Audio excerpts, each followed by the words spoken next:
दोस्तों, मैं फराज मलिक। भारत ने पाकिस्तान के ऊपर एयर स्ट्राइक की, आतंकी ठिकानों को तबाह कर दिया। कल से ही पाकिस्तान इस बात का रोना रो रहा है कि भारत ने एयर स्ट्राइक आतंकी ठिकानों पर नहीं की है, बल्कि आम लोगों पर की है, जिसमें महिलाएं और बच्चे मारे गए हैं। पाकिस्तान कल से ये रोना रो रहा है, लेकिन हकीकत यह है कि इस एयर स्ट्राइक में आतंकी मारे गए हैं। मौलाना मसूद अजहर ने खुद इस बात को कबूल किया है कि काश मैं भी इस एयर स्ट्राइक में मारा गया होता। ऑफिशियली बयान जारी करते हुए यह बात कही गई है कि हमारे 10 रिश्तेदार मारे गए और 4 बहुत करीबी मौलाना मसूद अजहर के मारे गए।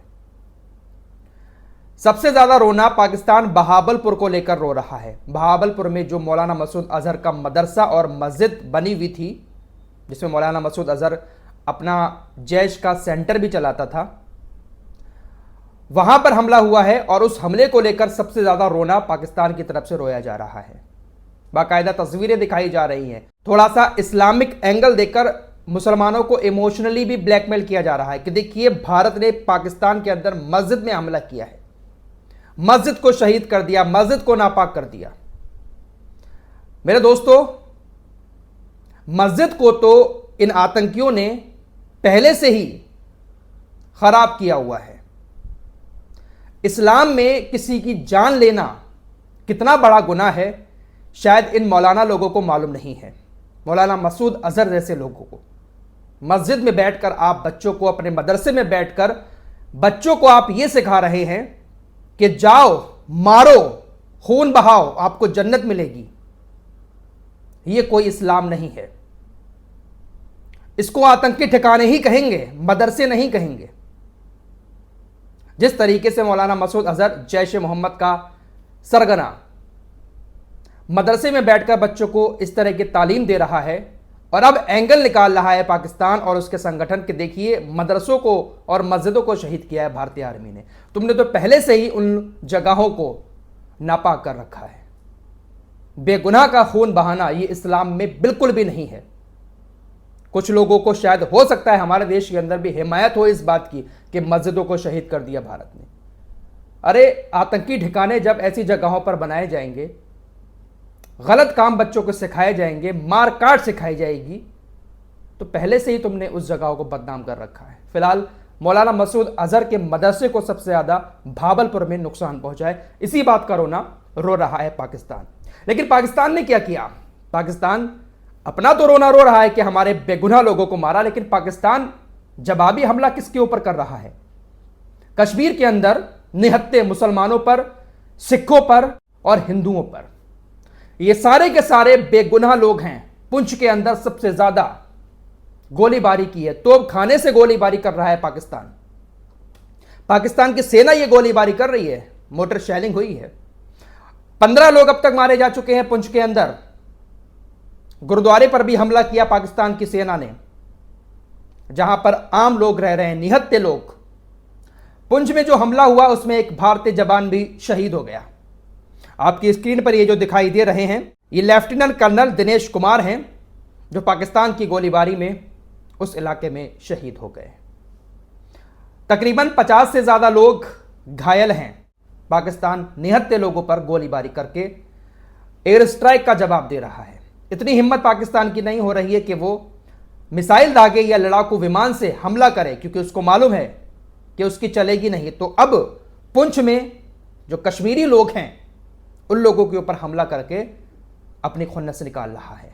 मेरे दोस्तों, पाकिस्तान कहने को एक मुस्लिम देश है, लेकिन जिस तरह की गंदी हरकतें पाकिस्तान के अंदर होती हैं, हमें फख्र है और हम शुक्र अदा करते हैं अल्लाह का कि हम भारत के अंदर हैं और भारतीय मुसलमान हैं। उन गंदे कामों से, उन गंदी हरकतों से हम दूर हैं। जिस तरह की अय्याशियां, जिस तरह के मुजरे पाकिस्तान के अंदर होते हैं, जिस तरह से पाकिस्तान के लोग, मुसलमान खुद मस्जिदों में धमाके करते हैं, अल्हम्दुलिल्लाह शुक्र है कि हम ऐसा काम नहीं करते।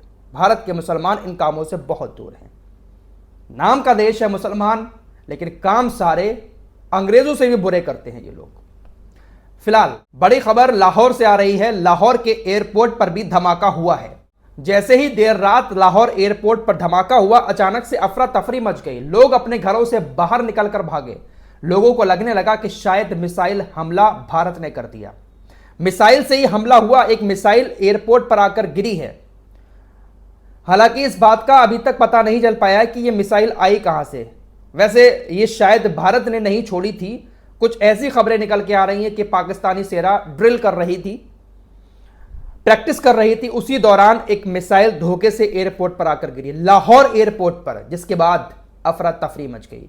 वैसे देर रात सियालकोट को लेकर भी कुछ वीडियोस वायरल हो रही थी कि भारतीय सेना ने पाकिस्तान के सियालकोट में एयर स्ट्राइक कर दी, लेकिन यह बात भी पूरी तरह से झूठ है। वैसे बहुत सारी झूठी वीडियोस भी चल रही हैं, उन पर आप भरोसा ना करें। भारतीय सेना एयर स्ट्राइक करने के बाद जब तक खुद एयर स्ट्राइक के बारे में ना बताए, इधर उधर से कोई भी वीडियो आ रही है उस पर आप यकीन ना करें, क्योंकि बहुत सारी पुरानी वीडियोस भी हमारे देश के और पाकिस्तान के लोग भी शेयर कर रहे हैं। फिलहाल कुछ फैक्ट चेकर बैठे हुए हैं जो बहुत जल्द उन फेक वीडियोस का फैक्ट चेक करके सही बातें बता रहे हैं। सियालकोट वाला मामला भी गलत था, वहां पर भी रात भारतीय सेना ने एयर स्ट्राइक नहीं की है। फिलहाल भारतीय सेना पुंछ के अंदर पाकिस्तानी सेना की गोलीबारी का डट का जवाब दे रही है। दोस्तों, भारत के अंदर 9 मई तक के लिए 27 एयरपोर्ट बंद कर दिए गए हैं।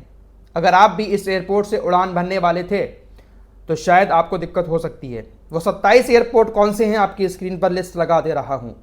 9 मई तक के लिए ये सारे एयरपोर्ट बंद कर दिए गए हैं।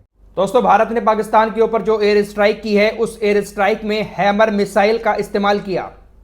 हैमर मिसाइल, जिसको राफेल आराम से उठा सकता है।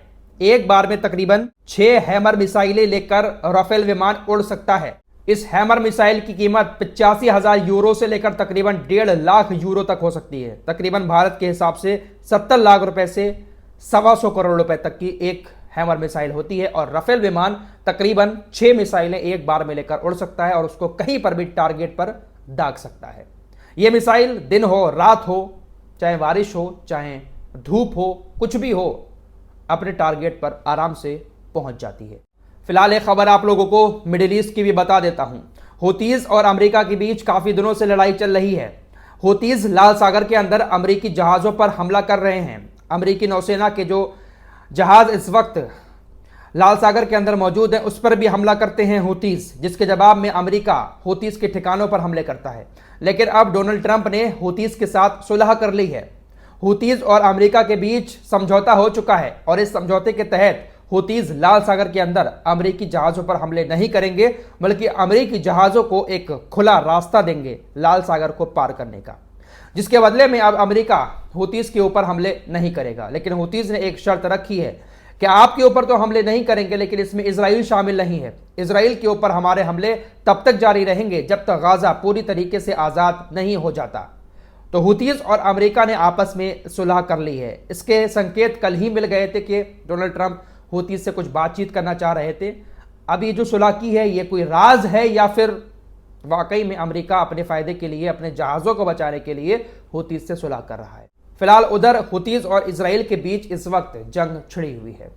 अल्लाह से दुआ है कि हर जगह शांति रहे, हमारे देश को भी हर बुरी नज़र से, हर नापाक इरादों से अल्लाह महफूज रखे और हमारी आर्मी को अल्लाह ताकत दे, हिम्मत दे।